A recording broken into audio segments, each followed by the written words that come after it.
Top quality और consistent performance के लिए सिर्फ सिल्वर पंप नाम याद रखना।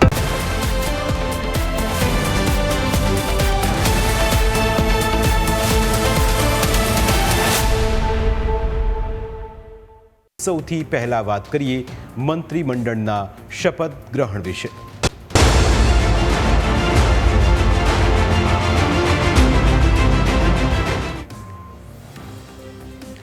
ભૂપેન્દ્ર પટેલ સરકારના નવા મંત્રીમંડળનું કાઉન્ટડાઉન શરૂ થઈ ચૂક્યું છે। નવા મંત્રીમંડળની શપથવિધિ યોજાય તે પહેલા તમામ વર્તમાન મંત્રીઓના રાજીનામા લઈ લેવામાં આવ્યા।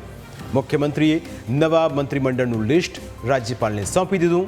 હવે આવતીકાલે સવારે 11:30 વાગે મહાત્મા મંદિરમાં મંત્રીઓની શપથવિધિ યોજાશે।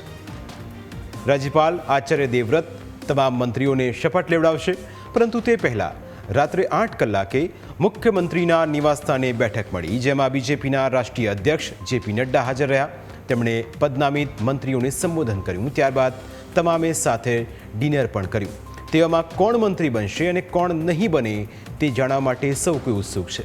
કોને લોટરી લાગશે અને કોને નિરાશા મળશે તે જાણવા લોકો આતુર છે, કારણ કે આ રાજનીતિ છે અને રાજનીતિમાં આવી ઉથલ-પાથલ થતી રહેતી હોય છે। છેલ્લે જ્યારે મંત્રીમંડળનું વિસ્તરણ થયું ત્યારે બીજેપીએ મુખ્યમંત્રીથી લઈને આખું મંત્રીમંડળ જ બદલી નાખ્યું હતું। જો કે આ વખતે ફક્ત મંત્રીમંડળમાં જ ફેરફાર કરાયું છે। અમુક ગણતરીના મંત્રીઓને જ રિપીટ કરવામાં આવી શકે છે, બાકીના મંત્રીઓને પડતા મૂકવામાં આવશે। તે પહેલાં વર્તમાન મંત્રીઓના રાજીનામાને લઈ લેવાયા છે। મંત્રીઓની ઓફિસો પણ ખાલી કરી દેવામાં આવી છે। મંત્રીઓના ટેબલ પર જે દસ્તાવેજો હતા તે પણ ફાડી નાખવામાં આવ્યા છે। એટલું જ નહીં, મંત્રીઓએ સરકારી ગાડી પણ પરત કરી દીધી છે। રાઘવજી પટેલ હોય કે પછી જગદીશ વિશ્વકર્મા હોય, ગુજરાત રાજ્યના ગૃહમંત્રી હર્ષ સંઘવી હોય, આ તમામની જે ઓફિસો જે છે તે અત્યારે ખાલી થઈ રહી છે। માત્ર એવું નથી કે એક જ મંત્રીની ઓફિસ, પરંતુ મુખ્યમંત્રી સિવાય તમામ મંત્રીઓની ઓફિસો જે છે તે અત્યારે ખાલી થવાની પ્રક્રિયા જે છે તે શરૂ જે છે તે અત્યારે થઈ ચૂકી છે। એટલે કે પ્રોટોકોલનો એક આ નિયમ છે, એક ભાગ છે કે જ્યારે પણ મંત્રી રાજીનામું હાલતા હોય છે ત્યારે તેમણે જે છે તે પોતાની ચેમ્બર, પોતાની ઓફિસ જે છે તે ખાલી કરવી પડતી હોય છે। નિયમના ભાગરૂપે મંત્રીઓને જે સરકારી ગાડી મળી હોય છે તે પણ જીએડી વિભાગમાં જે છે તે પરત કરાવવાની રહેતી હોય છે।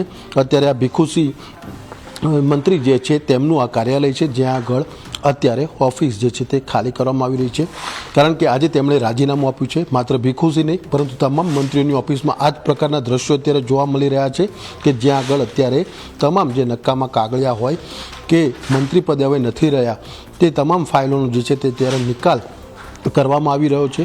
આ ઉપરાંત ગાડીઓ જે સરકારી ફાળવી હશે તમામ ગાડીઓ પણ પરત લેવામાં આવી રહી છે, એટલે કે જીએડી વિભાગ જે છે લેશે। પરંતુ જ્યારે આવતીકાલે શપથવિધિ થશે અને શપથવિધિમાં આ મંત્રીઓ ફરી વખત જ્યારે શપથ ગ્રહણ કરશે ત્યારે ફરી વખત તેમને આ તમામ જે ઓફિસ હોય કે પછી ગાડીઓ હોય તે તમામે તમામ વસ્તુ જે છે તે તેમને પરત આપવામાં આવતો છે। તો બીજી તરફ મહાત્મા મંદિર ખાતે યોજાનારી મંત્રીઓની શપથવિધિની તૈયારીઓને આખરી ઓપ આપી દેવાયો છે। શપથવિધિમાં બીજેપીએ સંતોને આમંત્રણ આપવાની પરંપરા જાળવી રાખી છે। શપથવિધિમાં વિવિધ સંપ્રદાયના 35 થી 40 સંતોને આમંત્રણ આપવામાં આવ્યું છે। જો કે મંત્રીમંડળ કેવું હશે તેને લઈ ચૈતન્ય શંભુ મહારાજે શું કહ્યું તે સાંભળો। જો મંત્રીમંડળ તો સ્વાભાવિક છે કે જે પણ મંત્રીમંડળ બને એ ખૂબ જ અભ્યાસ પછી બનતું હોય છે। ગુજરાતનો વિકાસ, ગુજરાતની જનતાની સુખાકારી, ગુજરાતની જનતાની સુરક્ષા અને જે રીતે ગુજરાત આખા દેશમાં મોડલ સ્ટેટ છે એ પ્રમાણે હું માનું છું કે બહુ મજબૂત મંત્રીમંડળ બનશે, કારણ કે આ મંત્રીમંડળ બન્યા પછી 2 મોટી ચૂંટણીઓ આવી રહી છે, મહાનગરપાલિકા, જિલ્લા પંચાયત, એક વિધાનસભા પહેલાંની સેમિફાઇનલ મારી દ્રષ્ટિએ છે। એટલે જે પણ મંત્રીમંડળ બનશે એમાં ગુજરાતના વિકાસની જ વાત હશે અને ગુજરાતનો વિકાસ થશે એવી આશા છે।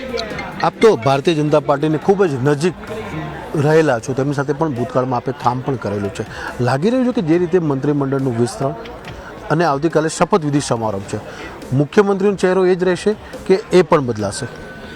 ન જાણ્યું જાનકી નાથે કાલે સવારે શું થવાનું છે, ભવિષ્યના ગર્ભમાં શું છુપાયું છે એ ભગવાન રામને પણ નથી ખબર, અને જે પણ થશે એ still wait and watch tomorrow. બીજી તરફ મંત્રીમંડળની શપથ વિધિને લઈ સ્ટેજ ગોઠવાઈ ગયા છે, ખુરશીઓ પણ ગોઠવાઈ ગઈ છે. હવે ગુજરાતના ભવિષ્યની ઘડીઓ ગણાઈ રહી છે, કારણ કે જે પણ મંત્રીઓ બનશે તેઓ ગુજરાતને કઈ દિશામાં લઈ જવું તે નક્કી કરશે. ગુજરાતના વિકાસને કઈ દિશામાં લઈ જવો તે પણ નક્કી કરશે. ઉંમરથી લઈને જાતિને ધ્યાનમાં રાખીને મંત્રીઓ બનાવવામાં આવશે. જોકે હવે શપથવિધિ પહેલા સ્થળ પર કેવો માહોલ છે તે પણ જુઓ. આવતીકાલે ભૂપેન્દ્ર પટેલની નવી સરકારનું જે છે તે શપથવિધિ સમારંભ જે છે તે મહાત્મા મંદિર ખાતે 11:30 કલાકે યોજાવાનો છે. જોકે જેને લઈને મહાત્મા મંદિર ખાતે સવારથી જ જે છે તે તડામાર તૈયારીઓ ચાલી રહી છે. અત્યારે આપણે હું મહાત્મા મંદિરના દ્રશ્યો બતાવીશ, જ્યાં આગળ અત્યારે સોફા જે છે તે VIP મહેમાનો માટેના સોફા જે છે તે અહીંયા આગળ મૂકી દેવામાં આવ્યા છે. તમામ સોફા જે છે તે નવા લાવવામાં આવ્યા છે અને અહીંયા આગળ બધી વ્યવસ્થા જે છે તે તંત્ર દ્વારા કરવામાં આવી રહી છે. VIP મહેમાન હશે જે મંત્રીઓ શપથ લેશે, એટલે કે નવનિયુક્ત ધારાસભ્ય જે મંત્રી તરીકેના શપથ લેશે તેમના પરિવારના સભ્યો, કેન્દ્રીય મોવડી મંડળથી જે નેતાઓ આવશે તેમને પણ અહીંયા આગળ બેસાડવામાં આવશે. આ ઉપરાંત પક્ષના જે હોદ્દેદારો છે, નેતાઓ જે છે તેમને પણ અહીંયા સ્થાન આપવામાં આવશે. પૂર્વ જે મંત્રી હશે જેમનું આજે રાજીનામું લઈ લેવામાં આવ્યું છે તે પણ જે છે તે VIP કેટેગરીમાં સ્થાન મળશે. આ ઉપરાંત મારી સાઈડ હું બતાવીશ આપને કે જે આ ખુરશીઓ જે છે તે 20 જેટલી નવી ખુરશીઓ લાવ્યા છે, કવરથી ઢાંકેલી છે, પરંતુ આ મુખ્ય સ્ટેજ જે છે તેના પર આ 20 ખુરશીઓ મૂકવામાં આવશે.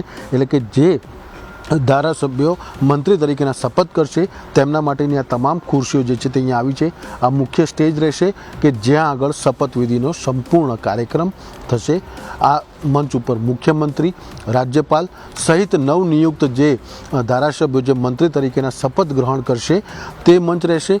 આ સિવાયના મંચની જો વાત કરીએ તો રાજ્ય સરકારે શપથવિધિ સમારોહમાં ગુજરાત ભાજપ શાસિત જે રાજ્યો જે છે જેના મુખ્યપ્રધાન છે તેવા રાજ્યોના મુખ્યપ્રધાનને પણ જે છે તે અહીંયા આગળ આમંત્રણ આપવામાં આવી રહ્યું છે. અહીંયા આપ મંચ અત્યારે જોઈ રહ્યા છો કે અહીંયા આગળ બીજું મંચ મુખ્ય મંચની બાજુમાં જ અડીને એક મંચ જે છે તે બનાવવામાં આવ્યું છે. એટલે કે અહીંયા આગળ પણ જે છે તે ધારાસભ્યો જે શપથ લેશે તે પણ અહીંયા આગળ બેસશે અને તમામ વ્યવસ્થા જે છે તે અહીંયા કરવામાં આવી છે. મુખ્ય મંચ ઉપર શપથ લેનાર ધારાસભ્યો, બાજુમાં જે કેન્દ્રીય મંત્રી જે આવ્યા હશે, જે લોકોને આમંત્રણ પાઠવ્યું છે, VIP મહેમાન હશે રાજ્ય સરકારના, તે લોકોને અહીંયા સ્થાન જે છે તે આપવામાં આવશે. આ ઉપરાંત એની બાજુમાં પણ એક ત્રીજું સ્ટેજ જે છે તે હાલ જ તૈયાર જે છે તે કરી દેવામાં આવ્યું છે. આ ત્રીજા સ્ટેજ ઉપર પણ જે છે તે કદાચ સાધુ સંતોને પણ જે છે તે સ્થાન આપવામાં આવે તે પ્રકારની અત્યારે વાત જે છે તે સામે આવી રહી છે. આ ઉપરાંત રાજ્યના જે મોટા નેતાઓ હશે તેઓને પણ સ્થાન આપવામાં આવશે. પૂર્વ મુખ્યમંત્રીઓ હશે, નાયબ મુખ્યમંત્રી હશે, તેઓને પણ અહીંયા આગળ સ્થાન આપવામાં આવશે. એટલે કે મહાત્મા મંદિર ખાતે અત્યારે તમામ પ્રકારની વ્યવસ્થા જે છે તે કરી દેવામાં આવી છે. બસ હવે ઘડીઓ ગણાઈ રહી છે. નવી સવારે નવા મંત્રીઓ ગુજરાતને નવા જવાબદારી સાથે આપણને જોવા મળશે.